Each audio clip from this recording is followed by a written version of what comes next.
عالم اسلام میں سے عالم عرب ان کے شکنجے میں جا چکا، کیوں بنا کر کھڑے ہوئے ہیں اسرائیل کو ماننے کے لیے اور سر تسلیم خم کرنے کے لیے؟ بہرحال نوٹ کر لیجئے، عالم عرب جا چکا۔ کوئی دن کی بات ہے، میں سنسنی پیدا نہیں کرنا چاہتا، لیکن حالات اور واقعات سے نگاہیں بند کرنا بھی کوئی دانشمندی کی بات نہیں ہے۔ یہ ایودھیا کی مسجد شہید کی گئی، ابھی یہ ایک بہت بڑا مزار جو ہے شہید کیا گیا، اور اس کے ساتھ کئی مسجدیں شہید کی گئی۔ یہ سب کیا ہے؟ یہ مسلمانوں کی نفس دیکھی جا رہی ہے کہ کوئی غیرت اور حمیت نام کی کوئی شے باقی ہے؟ جیسے علامہ اقبال نے وہ نظم لکھی تھی، عبدالقادر روہیلا بڑا ظالم جفاجو کینہ پرور تھا، لیکن یہ کہ اس نے جو ایک ٹیسٹ لیا تھا کہ وہ جو عورتیں ہیں تیموری خاندان کی، ان میں کوئی رمق رہ گئی ہے؟ معلوم ہوا کہ نہیں، کہ غیرت نام تھا جس کا گئی تیمور کے گھر سے، ختم، غیرت نکل گئی۔ اسی طرح ایودھیا کی مسجد، اب چرار شریف، اور یہ کوئی دن کی بات ہے کہ اب مسجد اقصی کا نمبر آیا کہ آیا، اس کے لیے پوری تیاریاں ہو چکی ہیں۔ یروشلم کا مشرقی حصہ خالی کرایا جا چکا ہے، اس کے اندر اب پورا تسلط یہودی کر رہے ہیں، یہاں تک کہ اب کے یاسر عرفات صاحب نے بھی کچھ نہ کچھ جو ہے احتجاج کی بات کی ہے، حالانکہ اب تک ہر بات مان کر منقار زیرے پر تھا، لیکن یہ کہ ایک وقت آتا ہے آخر کار اسے بھی کچھ بولنا پڑ گیا ہے۔ لیکن یہودی اب پیچھے قدم ہٹانے والا نہیں ہے۔ ان کا تھرڈ ٹیمپل، تیسری مرتبہ ہیکل سلیمانی تعمیر ہونا ہے۔ نوٹ کر لیجئے، ان کے لیے وہ وہی کچھ ہے جو ہمارے لیے کعبہ ہے، ان کے لیے ہیکل سلیمانی بالکل وہی حیثیت رکھتا ہے جو ہمارے لیے کعبہ۔ وہ ہیکل سلیمانی ایک مرتبہ پہلے نبوکدنضر کے ہاتھوں مسمار ہوا، پھر سن 70 عیسوی میں ٹائٹس کے ہاتھوں مسمار ہوا، سن 70 کے بعد آج 1995 میں کتنے برس ہو گئے؟ پورے 1925 برس ہو گئے کہ ان کا کعبہ زمین بوس پڑا ہوا ہے۔ اب تک تو ان کا بس نہیں تھا، اب تو بس ہے کہ نہیں؟ اب ان کی حکومت ہے کہ نہیں؟ اب شاہ حسن ہو چاہے شاہ حسین، ان کے نوکر اور چاکر ہیں یا نہیں؟ اب انہیں ڈر کس کا ہے؟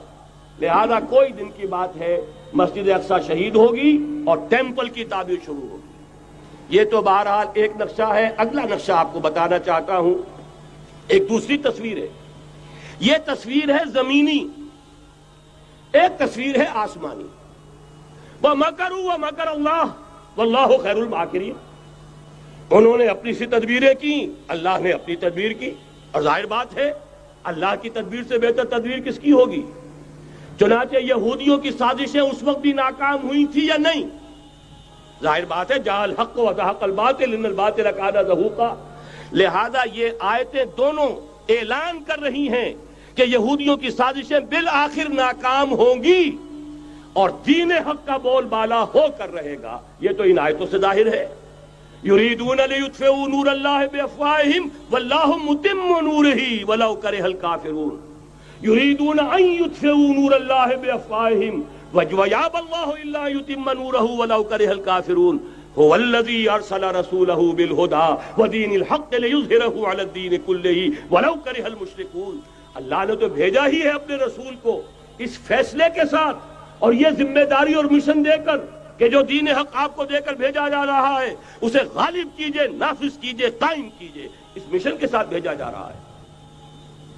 قرآن کہتا ہے ببانگ دہل وما ارسلناک الا کافۃ للناس بشیرا ونذیرا۔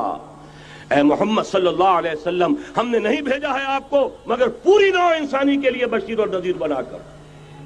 تو جان لیجئے کہ یہ مقصد بعثت محمدی صلی اللہ علیہ وسلم بتمام و کمال اس وقت پورا ہوگا جب کل عالم انسانیت پر، کل روئے ارضی پر اللہ کا دین اسی طرح غالب ہو جائے گا جس طرح کہ محمد رسول اللہ والذین معہ صلی اللہ علیہ وسلم ورضی اللہ تعالی عنہم اجمعین، ان کے ہاتھوں سے، ان کے ایثار سے، ان کی قربانیوں سے، جن کا نقشہ آپ کے سامنے مولانا کھینچ چکے ہیں، ان کے اثار، ان کی قربانیاں، ان کی محنت، ان کی جفاکشی، ان کی سرفروشی، ان کے جان تن من دھن لگا دینے کے نتیجے میں جیسے اس وقت غالب ہوا تھا کل روئے ارضی پر غالب ہوگا، تب کہیں جا کر مقصد بعثت محمدی مکمل ہوگا۔